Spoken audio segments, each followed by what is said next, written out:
All right, guys, welcome back. We're going over UFC 271. Nice little card we got here. Pay-per-view event. I'm sure you guys know prices are up on the pay-per-view events. But let's say thank you to our sponsor, Tampa Bless, Home Team Do Good, TampaBless.com for more information on that. Let's get right into it. We got Israel, the last style bender, Adesanya, 21-1, minus 280 favorite, 32 years old, and his only loss is when he went up in weight. And we know what happened. He fought Jan for the belt. Jan wrestled him. Just a bigger dude than him. Honestly, that's what happened. He's going up against Robert the Reaper Whittaker, who's 24-5, ranked number 1, plus 225 dog here.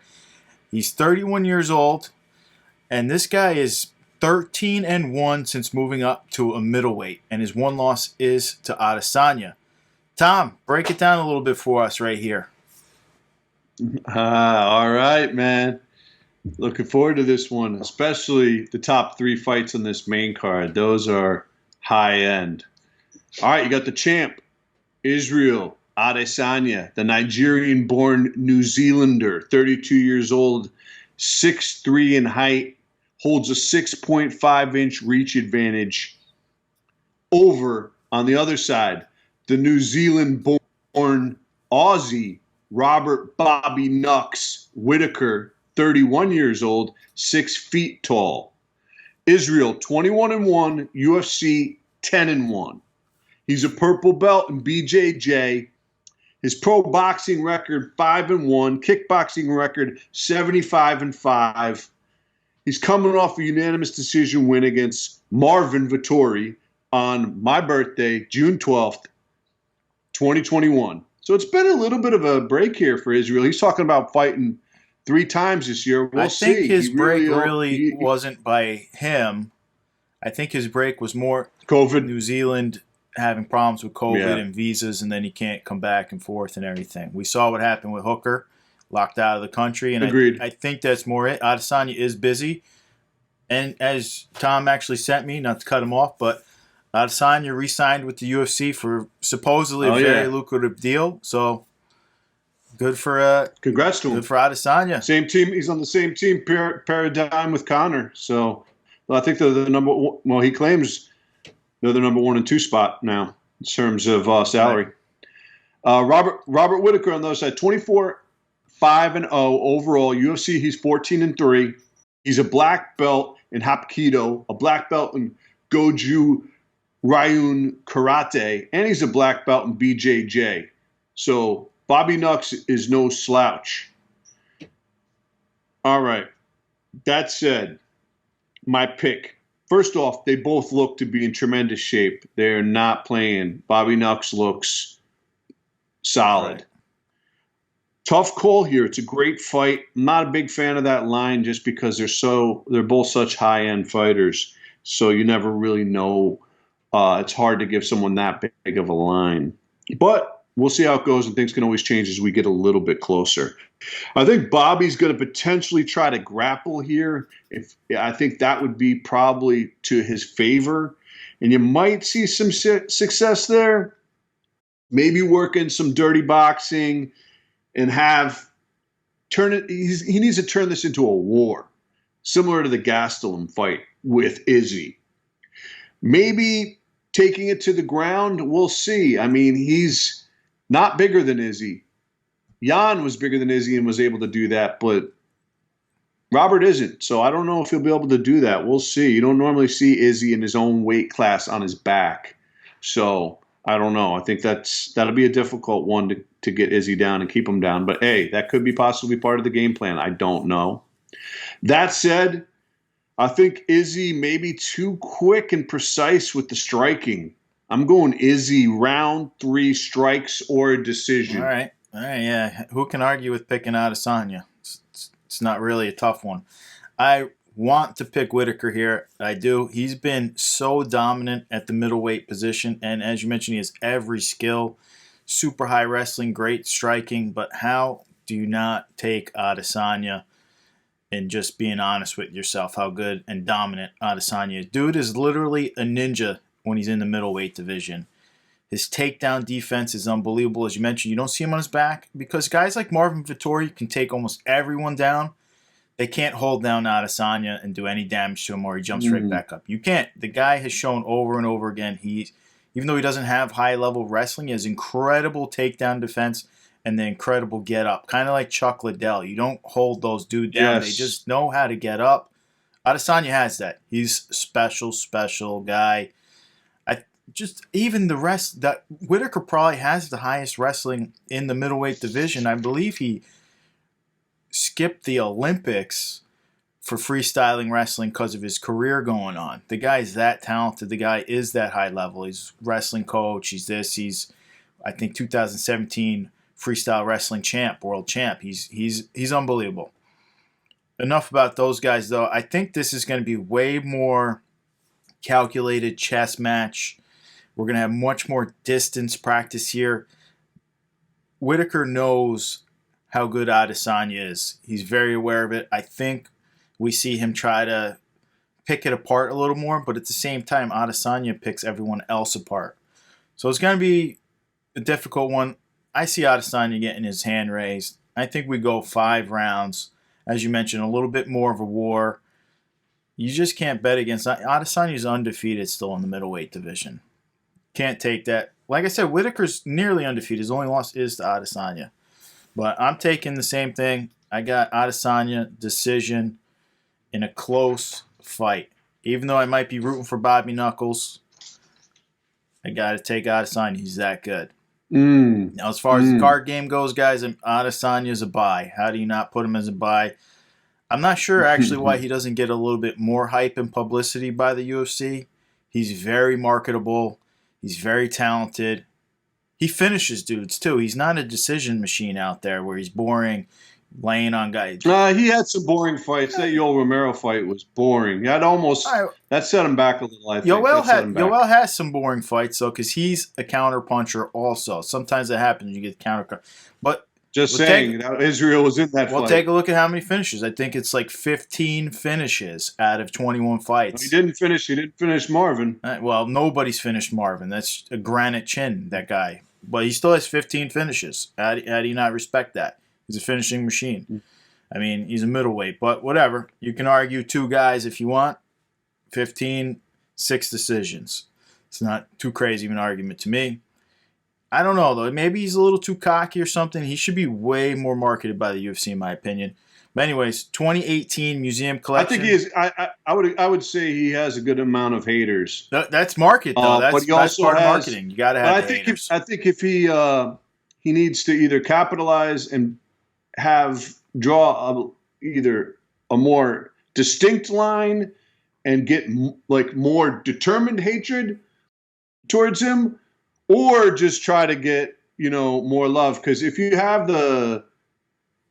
or become more universal, because the people the most popular are people who have a lot of haters, but also on the other side, you have people that are really down for them. If you think about Diaz, you think about Jorge, you think about Colby, you think about Connor.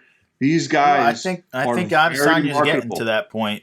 And obviously, the UFC gave him the contract, so they see it too. So we'll see how it goes. Anyways, he's 2018 Museum Collection. I say get it before you can't. The dude is that talented. He beats Bobby Knuckles. He rounds out the division again. It's just, this is probably his best competition right here. So if he does it again, it's tough. No question, though. I think Whitaker is a live dog here. And I have to give him a buy rating himself. Absolutely. I think Whitaker's main problem is he's a nice guy. He's a quiet guy. He likes to spend a lot of time with his family. So no hate. Do what you got to do. The problem is he just doesn't have like crazy social media presence, crazy in the news.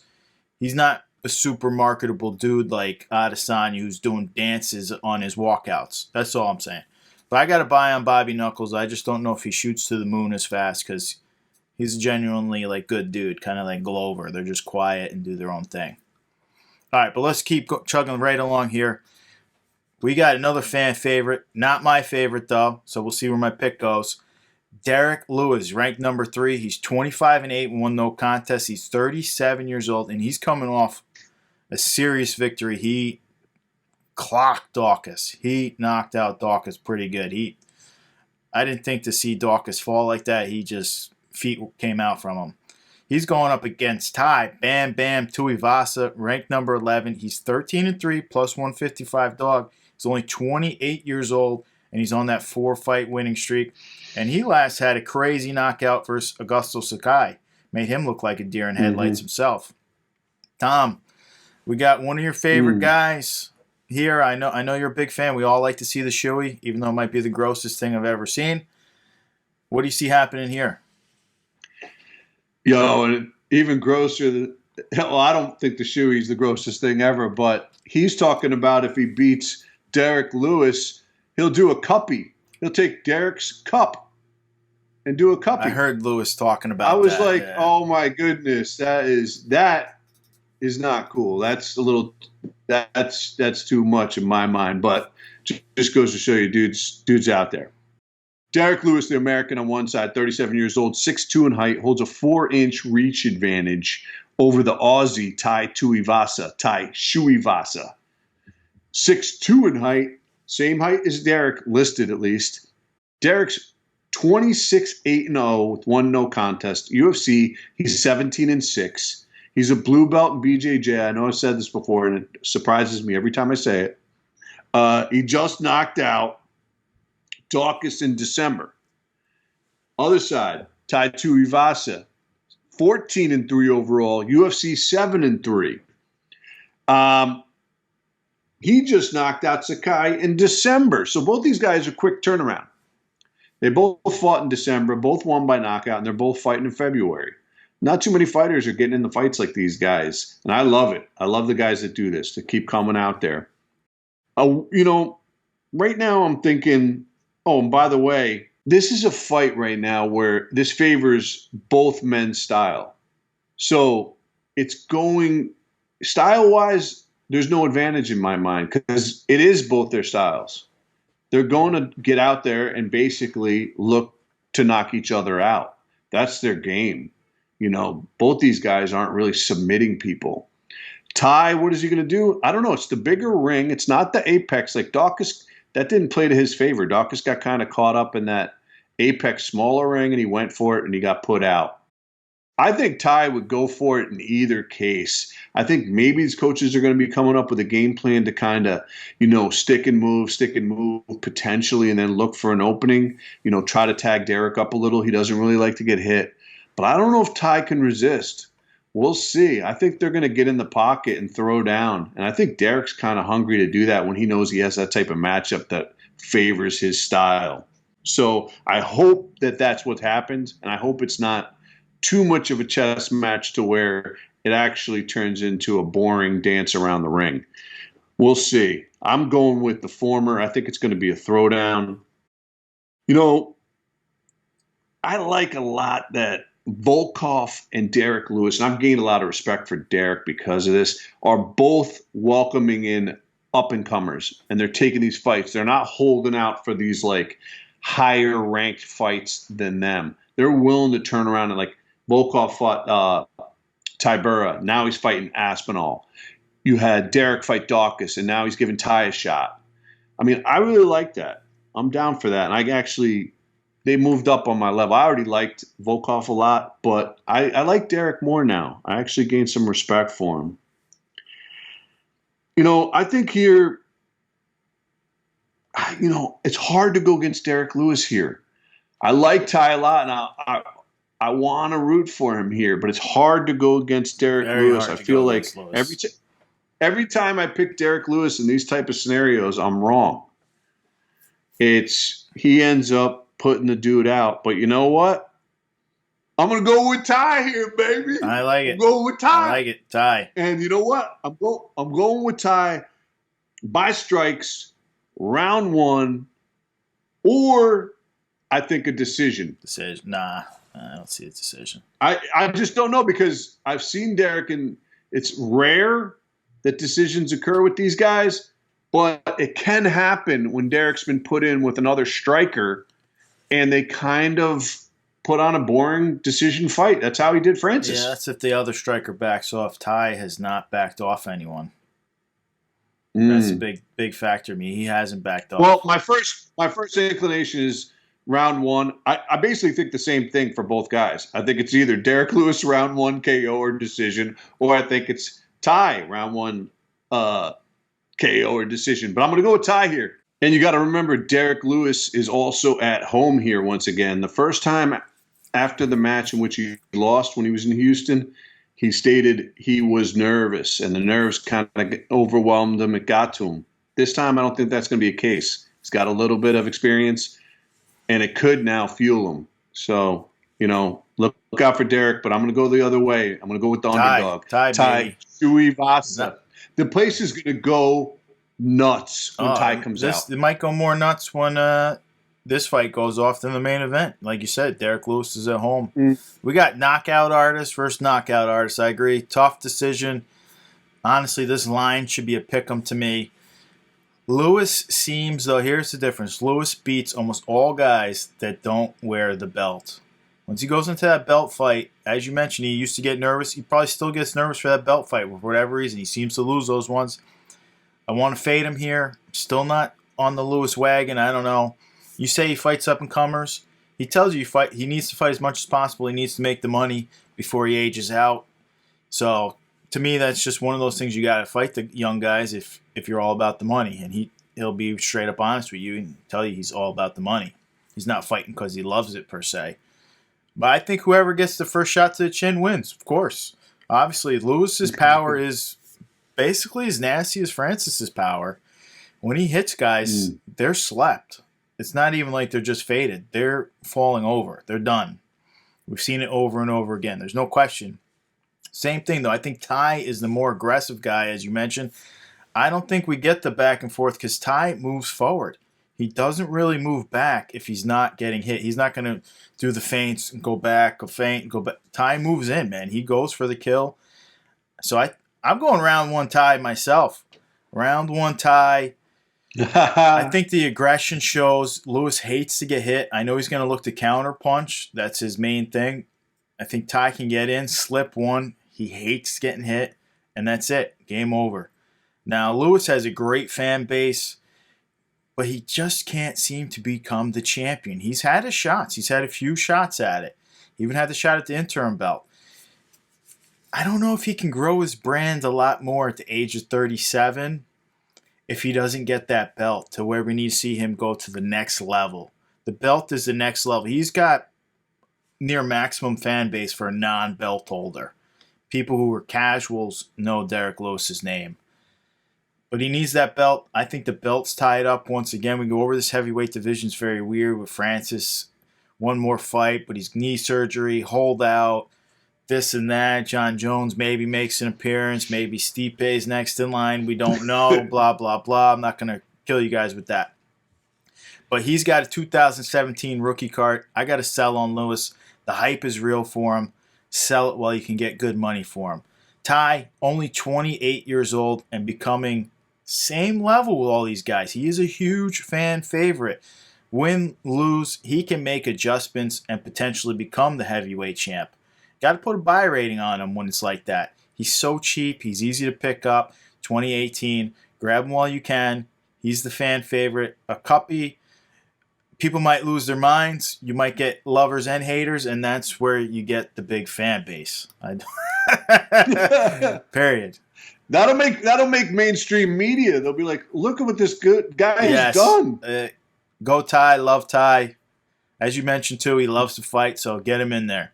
All right, next up, we got a really tough decision. Yo, but real quick, I just want to say, if Ty wins, he is now in belt conversation. Absolutely, he's in belt conversation. This is huge for absolutely. Ty. This is huge for him. 13-3, and he's been on a roll. He's absolutely in the belt conversation.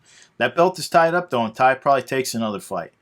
We'll probably see him go up against Volkov or something, some kind of fight. I don't know who we'll see him up against, but I think he takes a fight before waiting 2 years for another shot or whatever. I think Rosenstruck just took Tybura, maybe. Rosenstruck Tybura, possibly? Or Rosenstruck's fighting somebody interesting kind of fight.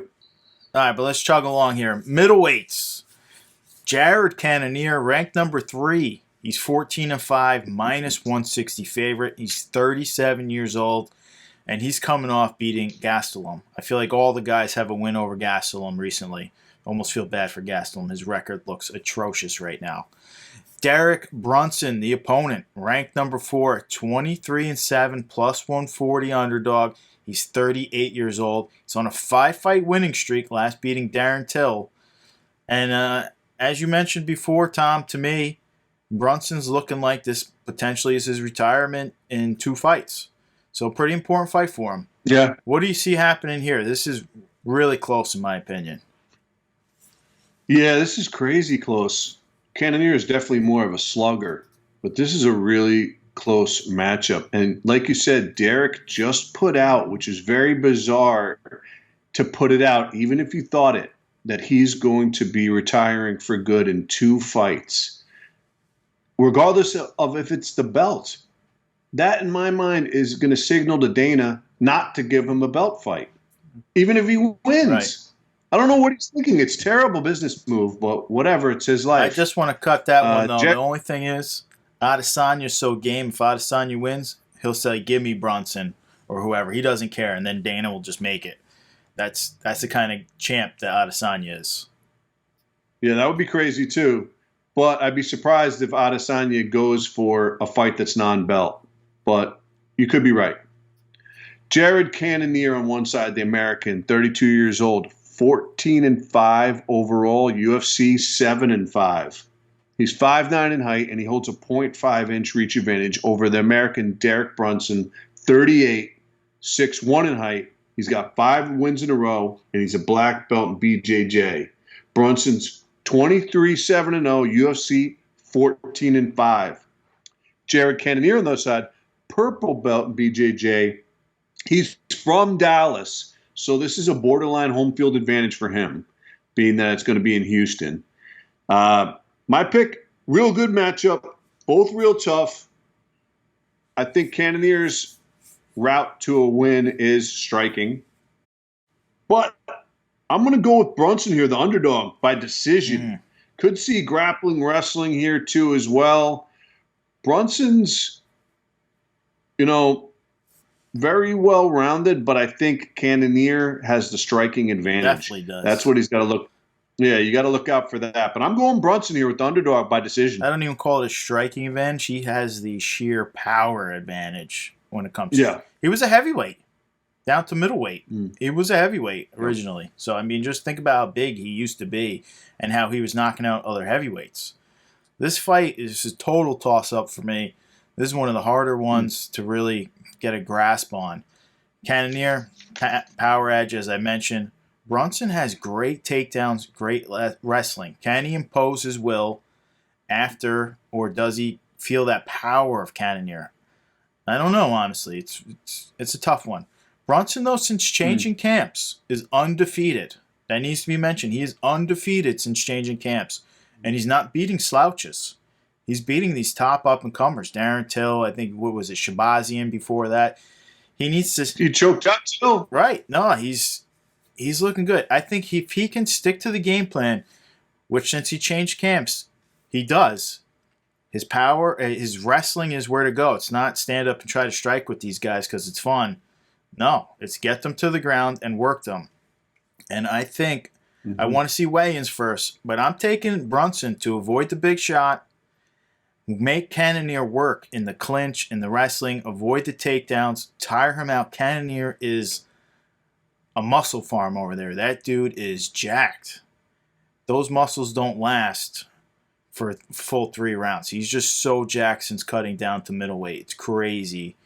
I don't think he's going to get that one killer shot off on Brunson. So I got it. I'm with you. I think Brunson rolls with 6 fights.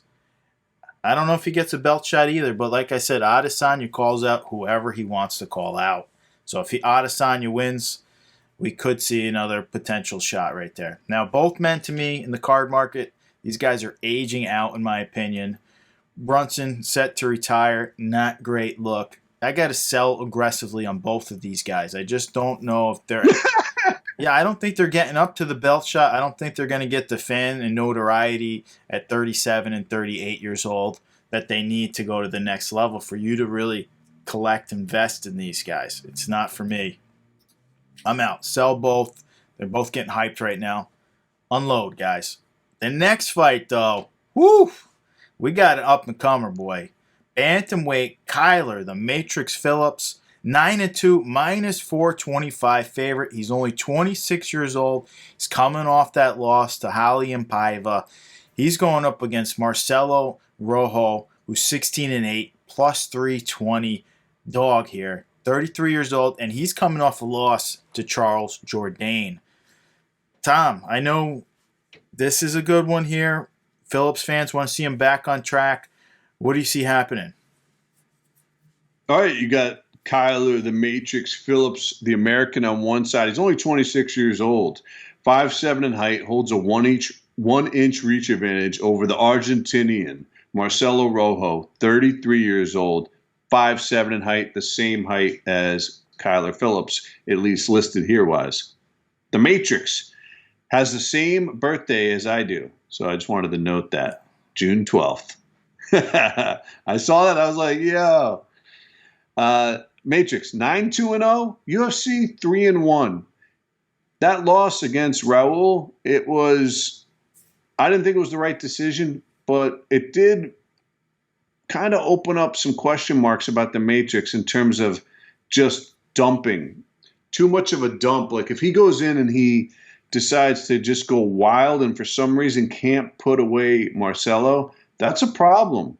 I thought the judges had it wrong, but Matrix definitely was gassed. Yeah, I got that in my notes a little bit. But at the same time, as gassed as Matrix was, 9 out of 10 referees today call that fight in the first round. Paiva was completely saved by the bell. Yes. I think Phillips beat himself. Paiva didn't beat Phillips. Let's go. Paiva fortunately was able to withstand quite a few hits, but I thought it should have been called in the first as well. And I also thought, just points-wise, that he also should have won the decision. Right. I thought so. There was 2 mistakes in that from my perspective. But it is what it is. And on the other side, you got Marcelo Rojo, 16-8 overall. UFC, he's 0-1. So he doesn't have much experience. He's only had 1 fight, and he lost it to Charles Jourdain. If the Matrix comes in shape, doesn't burn himself out, I got him winning by strikes round 2 or 3. Yeah. Or potentially a decision, but I'm hoping strikes round 2 or 3. Yeah, for me, this feels like that setup fight. Let's get our star Phillips right back on track. If you're a fan of MMA, you're a fan of Kyler Phillips. That's just how it is. The guy is exciting. He's electric. He's got every move and every talent that you really want in a fighter. His last fight, I mentioned it, he beat himself. I don't think Paiva really beat him. Any other ref calls that one, even though you're always on the side of let them fight, let them get the crazy kill. So, I mean, for you, like, you just got to call every fight like that if you're going to call them. That Paiva was on the ground, covered up, getting buried. He got so lucky. Yeah, but there's not. I know, but the difference is,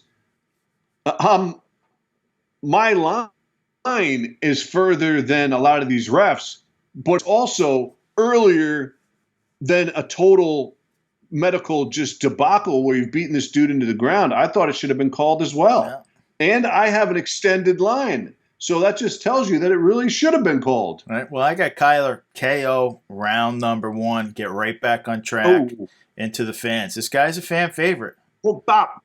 Young, good bantamweight right here. This is an up-and-comer. Both men, not printed. I think we see Kyler in the new Prism set, and I'm going to slap a buy rating on him right now. Marcelo, I don't think we even see him printed this year. You got time on him. Kyler was in my video, guys. I want to see printed in Prism. So the Matrix. All right, let's get the main event. We're going to round it out right here. We got lightweight Bobby King Green, 27-12-1, minus 140 favorite. He's 35 years old, and he's lost 2 of his last 3, but his last was a win over Iaquinta.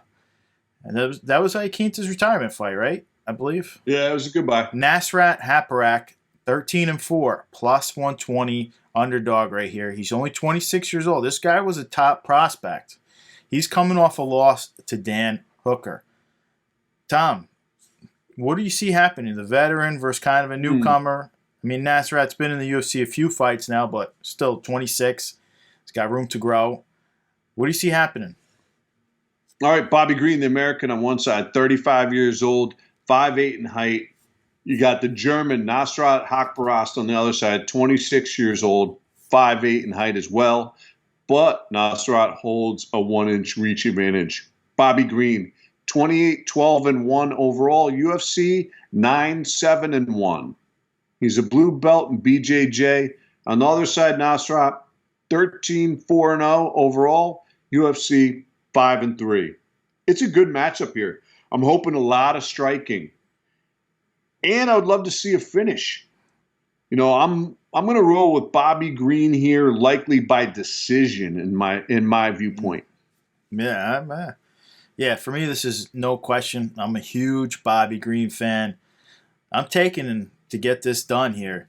His main problem is sometimes he seems to start a little slow. His gas tank never fails him, though. His striking's incredible. Nasrat, super high prospect, getting better, but I think this is just too much for him right now. We saw what he looked like against a pure striker when he went up against Dober, and he was a minus 300 favorite against Dober, I think, a 3-1 favorite, and Dober sat him down instantly. We saw what he looked like against a super green rookie guy in Rafa Garcia. He didn't look that impressive to me. I thought Rafa looked impressive, and Rafa doesn't look that good his next few fights. I think we do go the distance here. I think Bobby Green he's got that great stance. His hand, nobody knows where he's striking from. He looks great. I think Bobby Green would have got a win in his last fight if it was a 5-round event versus Rafael Fiziev, who I love, and I picked in that one. But I think we get the decision. I agree with you. Green gets his hand raised, a lot of striking. He's just so talented. Nobody chumps Bobby Green either. Now, this is the problem with the card market. I don't think Bobby Green is ever going to really break into the top 3 from here on out. 35 years old, lightweight division being so deep. Just the top 10 alone is just incredibly deep. That's the only thing. I got to put a sell on him. If you PC him, great. He's old school. His rookie card's 2013. The guy's been around a long time. He's a legend in the sport. Nasrat, not even printed. Got plenty of time. We'll review him again on his next fight. He should be printed, though. I hope he's printed as well. I think we'll he deserves see. Maybe he will be. Now we're getting to the women's fight that we're covering today. We're just going to go over quick. Flyweight, Roxanne Matafari, ranked 12. She's 25 and 20. She's a plus 290 dog. She's 39 years old. She's on that 2-fight losing streak. Last getting beat by Talia Santos, who is a challenger. And she's going up against Casey O'Neill, ranked 15, 8-0, minus 380 favorite. She's 24 years old, and she last beat Shevchenko, Antonina, that is. Since moving into the UFC, she has all finishes. That's what we like to see. Tom, I mean, do you see Matafari getting a crazy upset here? She did against Macy Barber. I'm just going to mention that. I think Macy Barber was minus 8-1, a minus 800 dog versus Roxanne, and Roxanne got her. All right, so Roxanne Matafari, the American on one side, 39 years old, 5'6" in height. Casey O'Neill, the Scottish Australian, on the other side, 5'5" in height. Roxanne Matafari is 25 and 20 overall. UFC, she's 4 and 6. So she's got a losing record in the UFC. One thing that's worth noting, though, is that she's never been finished in the UFC. It's all decisions, I believe, unless she had, in terms of her losses. She's only lost by decision, and obviously she's lost 6 out of 10. She's a black belt in BJJ, a brown belt in judo. Now, one thing I wanted to note was yesterday during a press conference, or during a time in which Adesanya was given the mic, he kind of went on a bit of a rant about his liking of his admiration for Roxanne Matafari. She's into anime. He called her an OG in the women's game. He said maybe she doesn't have, basically the gist of it was, maybe she doesn't have the best record, but she's a true martial artist, and Stylebender really respects her. Matafari came out and said, "Wow, thank you," on Twitter. Like that, obviously that means a lot. This may give her a bit of a boost here. In addition to the fact this may be her retirement fight. Right. So both those things, you might be seeing someone who's very, very energized here in terms of confidence boost. Adesanya just said basically he has respect for you and that you're kind of a legend in a way, an OG. And if you look at that, her first pro fight in MMA, it wasn't with the UFC because she had a ton of fights before the UFC, was in November 2003, 19 years ago. That's a long time for the women. Long time. It's a long time for any guy still in the game. But for the women, that was a long time ago. That was very early on. And he's right about her being an OG. Casey O'Neill, 8-0 overall. UFC 3-0. She's a brown belt in BJJ. I don't think she's going to put away Roxanne. And you never know. Roxanne might come out with it. She might be. But I think this boost, she may have been on the worst end of it from Casey O'Neill. But I think this boost is going to give her that elevation to make it a decision loss to Casey O'Neill. I'm going to go with Casey O'Neill here by decision. But I think it's going to be closer fight than it would have been had this not been Roxanne's kind of retirement fight and this most recent boost by Adesanya's praise. All right. Well, to me, this fight feels like another setup fight, even though Roxanne is a gamer. Take nothing away. She's definitely game. Casey, though, is very marketable.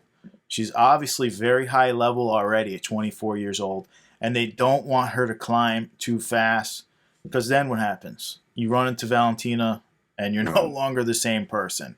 That's just what happens to all these girls. They fight Valentina, and they look like they don't know how to fight at all. She's just so good.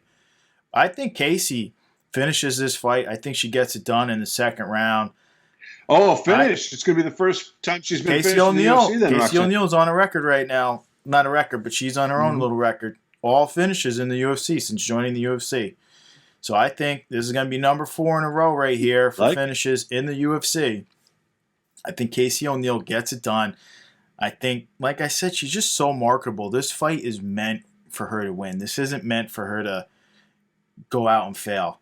And listen, like I agree, Roxanne Matafari upsets a lot of girls. She's talented, she's tough, but sometimes when you're in your retirement stage, you're already checking out. Kind of like when they sent Misha Tate up against the gym teacher. Oh, yeah. Marianne Renault. And it was just Marianne Renault had like never been finished, and then she gets finished by Tate because it was retirement. You kind of check out at that point a little bit. I mean, I hope she doesn't. I hope we get a great battle here. But that's kind of what happens. Now, obviously with... I can see the opposite happening as well, to where it's your last hurrah. You could, but then you're in the hospital with damage and this and that when you could kind of skate a little bit. But whatever. We can agree to disagree, or it could happen. We just don't know. I can see both sides of that. I like your point as well. Roxanne, for me, is, listen, she's not climbing up there. She's a sell. Losing record in the UFC. She doesn't have that fan base that's going to buy her. I'm not saying she doesn't have a fan base, but she doesn't have anyone that's going to shell out some money for her. Casey, though, on the other hand, she's not printed. I would bet that we see her printed very soon. And I bet that she gets bought up. She's a good-looking girl. She's very talented. She's got a high social media presence already. She's what you want in a fighter. That's what the UFC wants. Good turnarounds, all that stuff. Now, let's get right into the last fight we're going to cover on this card. Even though there's some other really good guys that I like on it, we're going to move right into the flyweight competition. You can't leave out my boy, Alex Perez, ranked number 4. He's 24-6, minus 380 favorite, 29 years old.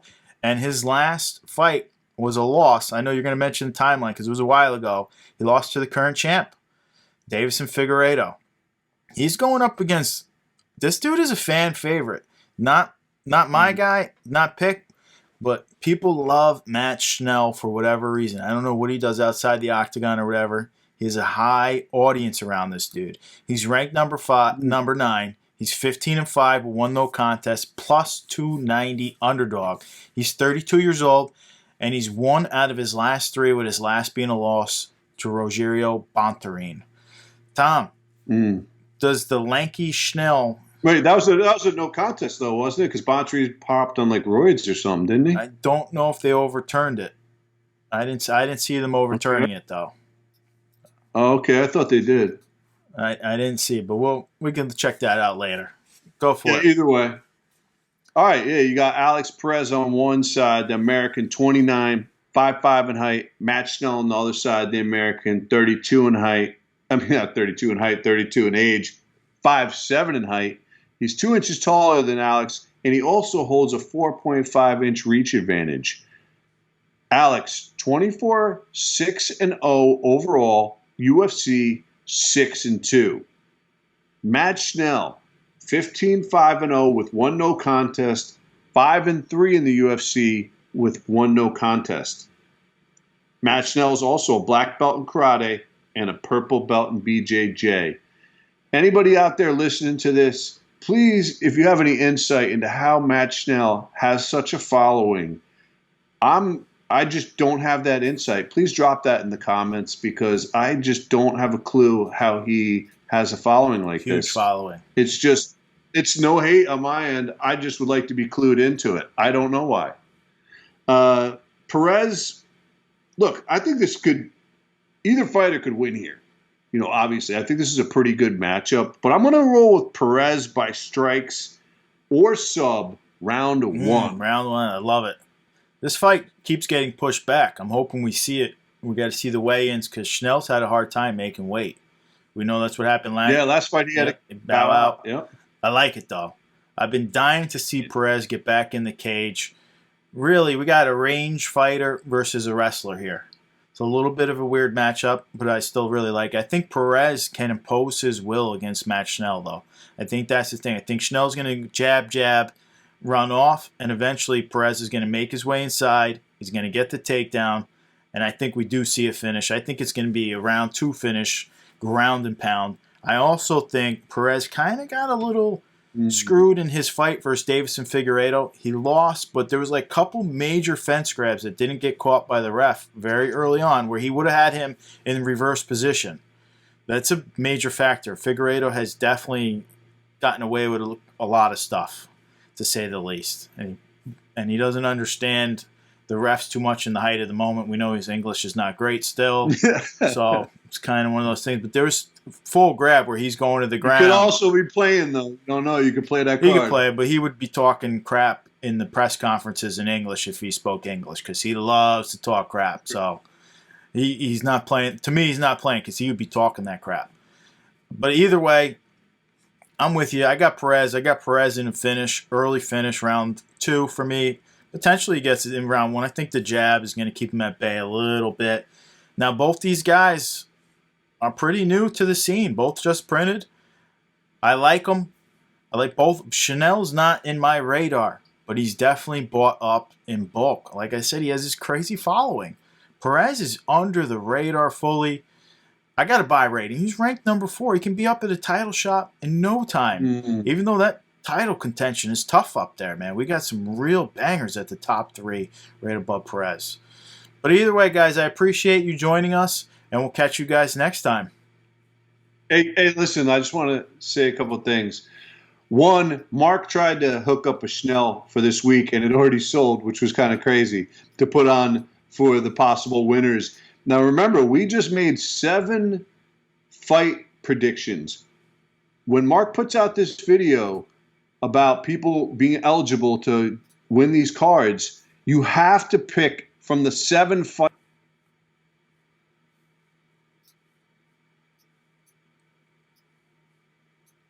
Well, you can differ on as many as you want, but Right, you have to be at least a little different. At least one different. But it doesn't mean one different as you go pick a different matchup. It has to be those same 7 matchups. So let's be clear on that, all right, guys?